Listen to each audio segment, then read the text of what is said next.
Hi, this is Scott Scanlon from WebBiz Ideas, and in this video, we're going to cover the three elements of social media engagement. The way to look at these are that they're really pillars of success for your social media marketing efforts. The first thing to think about is acquisition. What are the things that you're going to do to acquire readers, fans, followers, mailing lists, or subscribers? And you really want to think about this specifically. And think about it per channel. When I say channel, I mean Twitter as a channel or Facebook as a channel, even MySpace as a channel. You want to think about what are my specific acquisition strategies for that channel. Next is engagement. Once you have an audience, these are the things that you do on an ongoing basis to keep your audience engaged. That's where you want to think about your target market and how can you add value. This is actually where the money is made within social media, because it gives you permission to move on to the next step, which is monetization.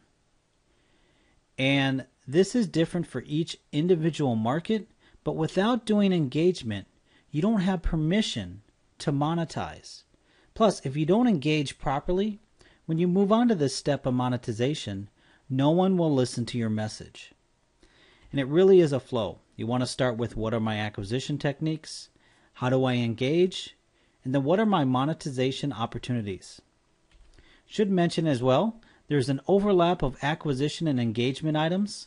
Oftentimes the things that you do in engagement will drive acquisition, or things that you do in acquisition will drive engagement.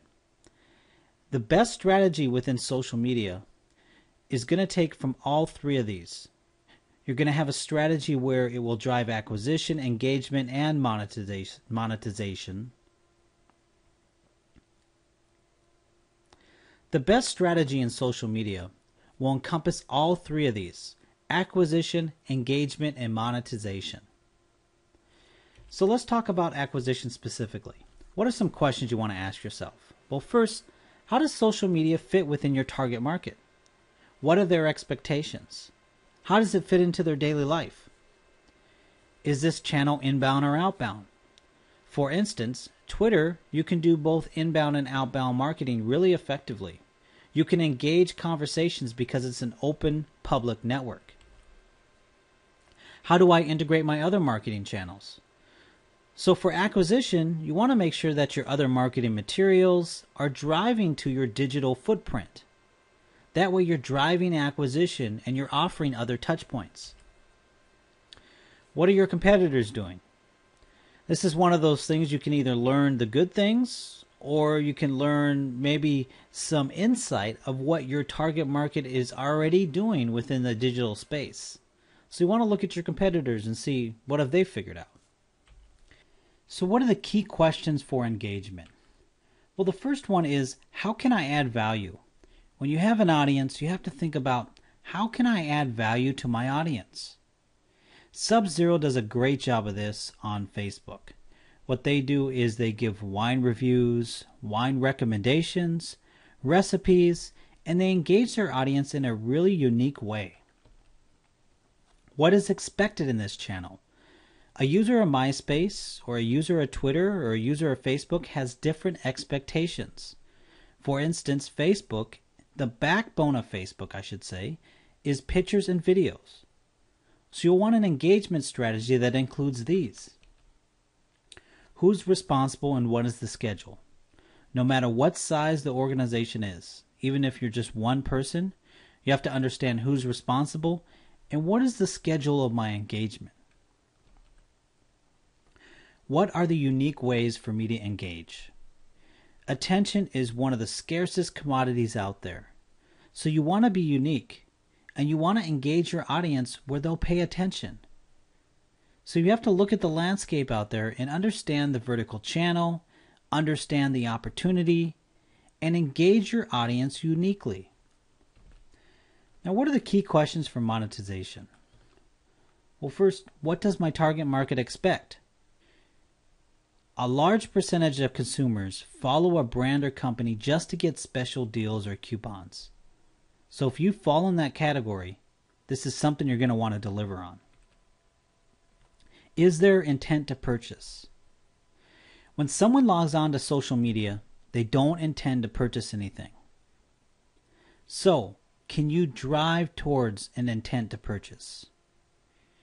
In your monetization offers, can you drive someone towards actually purchasing your product, your service, or get them to the next stage of the sales funnel? How often can you monetize your audience? Is it going to depend on your audience?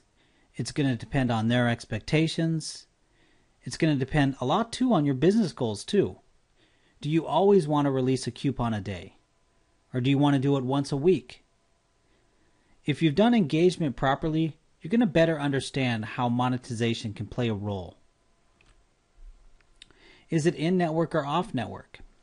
What I mean by that is, well, for instance, you can put a page on Facebook to sell your products, so no one has to go off Facebook to buy. Whenever you include an element of moving a user somewhere else, it loses its effectiveness.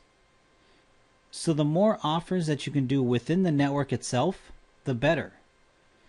So maybe you might create tailored offers within just Facebook or within just Twitter.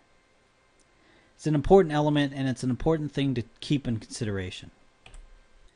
Those are just some of the questions that you want to ask yourself for acquisition, engagement, and monetization. Keep in mind, you want to discuss these things and understand how these play a role in your organization on each level, each vertical market. Now, we put together a report on this as well that goes in depth, gives some great examples. You can find that either on a link below this video or on our website at webbizideas.com.